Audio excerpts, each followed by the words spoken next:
It was October 14th, 1875, when Thomas Tom Redfield rode back to his family homestead after 2 months working cattle near the Bitterroot Mountains. He hadn't sent word ahead. He wanted to surprise her. Eliza had always loved surprises. But when he reached the house just before sunset, the surprise was his. The front door was wide open, the stove cold, the horses gone. And Eliza, his fiancée, the woman he planned to marry before winter, had vanished without a trace. There were no signs of struggle. Her things were gone, not all, just the ones that mattered. Her sketchbook, her mother's brooch, the coat she wore when nervous. But what chilled Tom wasn't what was missing, it was what remained. The note. It was a single scrap of paper left on the kitchen table, hastily written and unsigned. "Forgive me.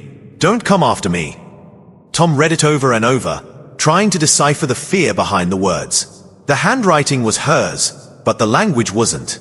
It wasn't like Eliza to run. And if she had, why not say where? Why the secrecy? Why now? Over the next 2 days, he asked every traveler, trapper, and trader in the region. Some thought they'd seen a woman in a blue cloak boarding a northbound stagecoach in Deer Creek. Others recalled nothing. No one knew for sure. But one thing was clear: Eliza hadn't been taken. She'd left.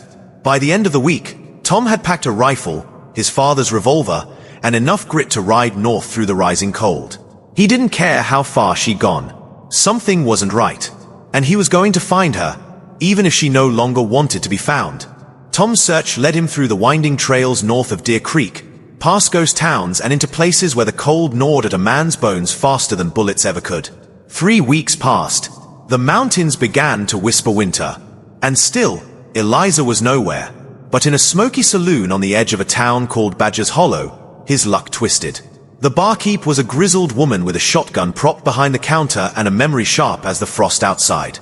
When Tom asked if she'd seen a woman matching Eliza's description, mid-20s, brown hair, blue eyes, voice soft but firm, she narrowed her eyes and leaned in. "Don't know an Eliza," she muttered. "But there's a girl calls herself Clara. Keeps to herself. Blue cloak. Comes in once a week for bread and kerosene. Stays up near Slate Hill, with a preacher's widow." Tom's heart skipped. Clara, Eliza's middle name. A name she used only in her childhood when they played outlaw and sheriff.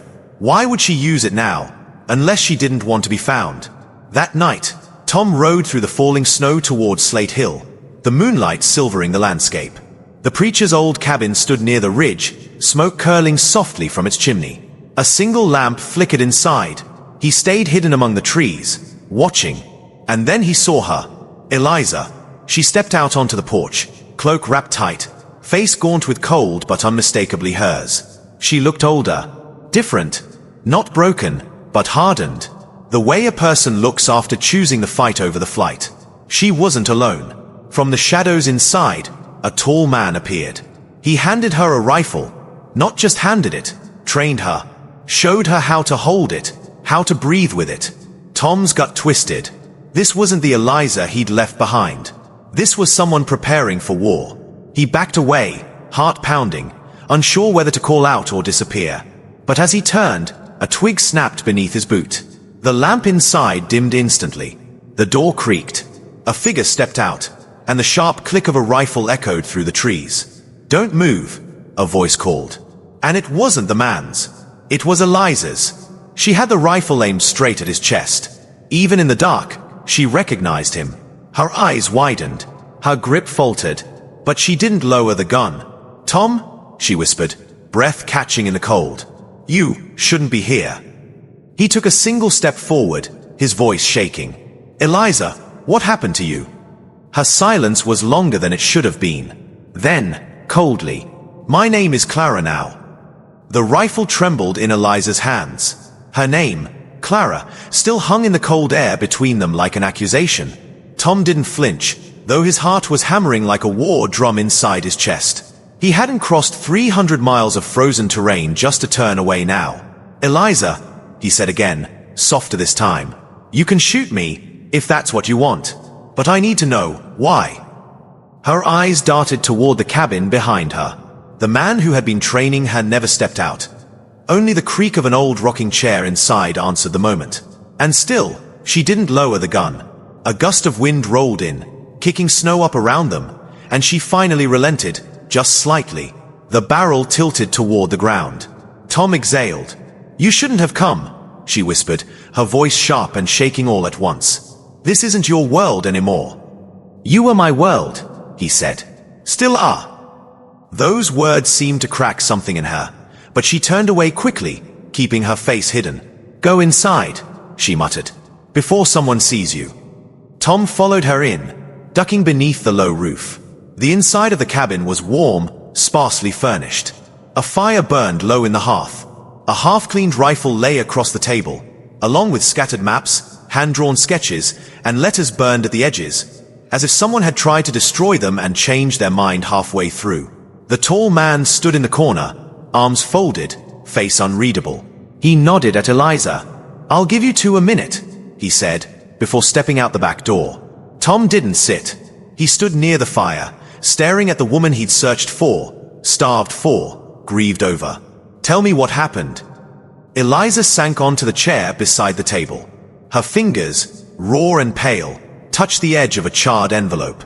Her eyes followed it, as though its ashes held more weight than Tom's presence. "I didn't leave because of you," she began. "I left because I found out who my father really was." Tom blinked. "What does your father have to do with?" "He wasn't a merchant, Tom. That was a lie. All my life. I thought he was a traveling goods man, selling coal, oil, and tools across Wyoming. But last spring, just after you left for the Bitterroot contract, a U.S. Marshal came to the homestead. Said my father had been smuggling weapons and laundering railroad gold for years." Tom stared. "That can't be." She cut him off. "He was working with Malcolm Red." Tom's blood ran cold. Malcolm Red, a name mothers in Montana used to keep children from wandering too far. An outlaw so cunning the Pinkertons themselves couldn't pin him down. And worse, a man with connections, the kind that didn't stop chasing. "I found letters," she continued, "hidden under the floorboards, written in my father's hand. Orders, names, dates, deliveries. It wasn't just gold, Tom. It was information about land deals, troop movements, even bounty lists. My father was selling the frontier piece by piece." Tom felt sick. "I planned to go to the sheriff. I packed my things, left you a note, and rode straight to Deer Creek. But I didn't make it. Someone was waiting." She looked up at him, eyes wet now. "They ambushed me on the ridge past Dead Horse Gulch. 3 men. One had a badge. Said if I opened my mouth, I'd disappear. Or worse, you would." Tom clenched his fists. "They gave me a choice," she whispered. "Disappear, or watch you hang for crimes you didn't commit. So you became Clara." She nodded. "The man outside is Elijah Kane. He used to be a bounty hunter, until Red's men burned down his ranch. He found me half dead in the gulch and nursed me back. I told him everything. He's been helping me ever since." Tom stepped toward her. "Helping you? Do what?" Her jaw tightened. "Bring down Malcolm Red." Tom paused. The Eliza he'd known read poetry by candlelight. She painted wildflowers and believed people were good, even when they weren't. The woman before him now, Clara, wore a knife at her hip and had learned to aim rifles in the snow. She'd changed, and yet she was still her. "You could have told me," he said softly. She looked at him, a deep pain flashing in her eyes. "Would you have let me go?" "No." "Then I made the right choice." A long silence fell between them. The fire crackled. The storm outside began to thicken, tapping at the windows like a warning. "Elijah and I are riding out tomorrow," she said, her voice growing steadier. "We have a location. Red is making a weapons deal with a Union defector just west of the Missouri line. If we intercept it and get the ledger, we can expose everything." Tom nodded slowly, then stepped closer. "Then I'm going with you." She stood, face hardening. "It's not your fight." "It is now," he said. "You said I was your world. And you were mine. Still are. And I'd rather die in the cold fighting beside you than wonder for the rest of my life what might have been." She didn't answer, not with words. But she lowered her head for a moment, and when she lifted it again, her eyes had changed. The distance was gone. The next morning, the snow had hardened into a glassy crust across the valley floor. The horses' hooves cracked through it with each step as the trio rode north. Eliza in the lead, Tom beside her, Elijah trailing behind, scanning the trees like a bloodhound bred for vengeance. The plan was clear: reach the abandoned sawmill before sundown, intercept the trade, and recover the ledger Malcolm Red never let out of his sight. Tom hadn't slept. Neither had Eliza. Too much unsaid between them. Too much waiting beneath the surface like ice over a deep lake. They crossed into the hills just as the sky bruised into a smoky gray. Elijah held up a fist. "Sawmill's just past that ridge," he said. "You two stay here. I'll go on ahead, check the place out." He vanished into the trees. Tom leaned toward Eliza. "You trust him?" She didn't answer right away. Then, "I do." "And you still trust me?" She looked at him, then at the distant silhouette of the sawmill. "I'm trying." They waited in silence, rifles across their saddles. The sawmill had been dead for years, last used during the rush of '71, then abandoned after a fire gutted the west wall. Now it stood like a skeleton against the snow, half swallowed by creeping pine. 15 minutes passed. 20. No sign of Elijah. "Something's wrong," Tom muttered. Before Eliza could speak, a single shot cracked through the air. They were moving before the echo faded. They burst into the clearing just in time to see Elijah crawling from the tree line, blood on his side, face twisted in pain. "Ambush," he rasped. "4 men. Red's already here." Tom dismounted first, dragging Elijah into cover. Eliza drew her rifle and scanned the ridge line. Then she saw him, Malcolm Red. He stepped from the sawmill's shattered entry, wearing a long dark coat and a pale cowboy hat like a vulture dressed for Sunday Mass. He was older than she remembered, but the smile hadn't changed, lazy, cold, and cruel. "Clara," he called, mocking the name. "Or should I say Eliza Grace Weston? My, it's been a long time since Dead Horse Gulch." Tom stiffened. Red knew everything. Eliza didn't hesitate. She stepped into view and raised her rifle. Red just laughed. "You think I came alone?" Suddenly, shots rang out from the trees. 2 of Red's men flanked them, and 1 bullet struck inches from Eliza's boot. Tom pulled her down behind the wreckage of an old wagon. "It's a trap. They wanted us here."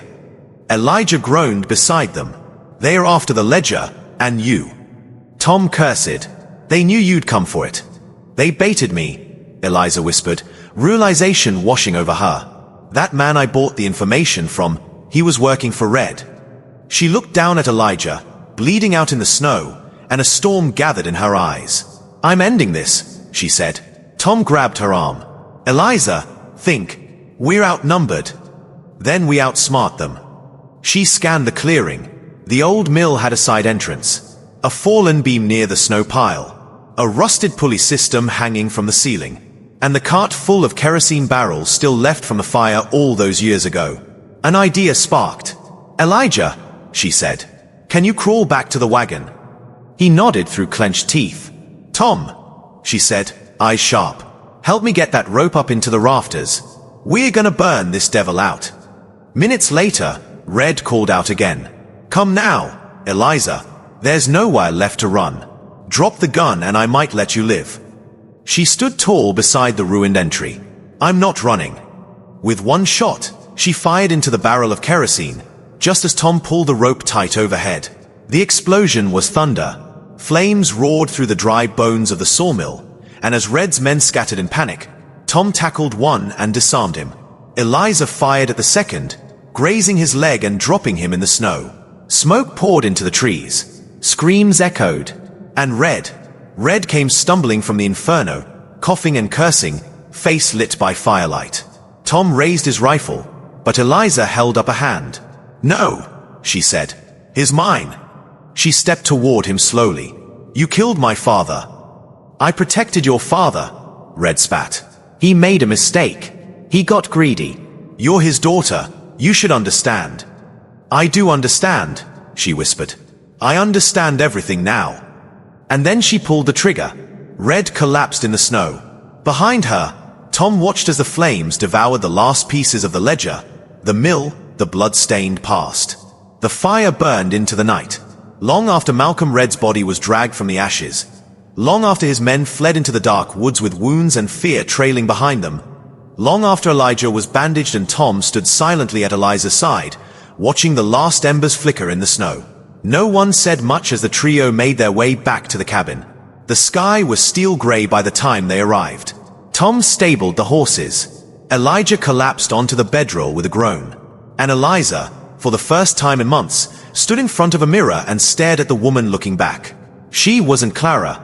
Not anymore. She wasn't just Eliza, either. Not the daughter of a rancher who lost everything. Not the girl who ran to escape a noose. She was something new. Something stronger. She stepped outside into the wind and found Tom sitting on the porch, hat pulled low, his eyes scanning the horizon. "You still thinking of leaving?" she asked quietly. He didn't look at her. "I don't know what I'm thinking. Everything's different now." "It is," she agreed.